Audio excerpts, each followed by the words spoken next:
Sheikh, are boys allowed to do dancing in PE? Dancing is actually is not something that is encouraged in our religion, generally, whether it is boy or a girl. But now India is known for dancing, and India is known for dancing of the women.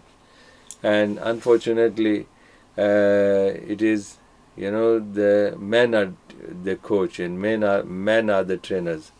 So generally speaking, that dancing is not allowed in our religion for man or a woman.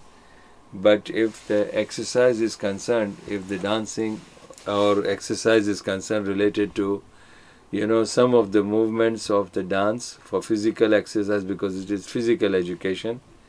So in that case, if somebody is, doing some kind of acts which resembles to the dance, like Zumba and all those kind of practice they do for reducing of the wealth or this weight, then I think for physical training, for that purpose is allowed.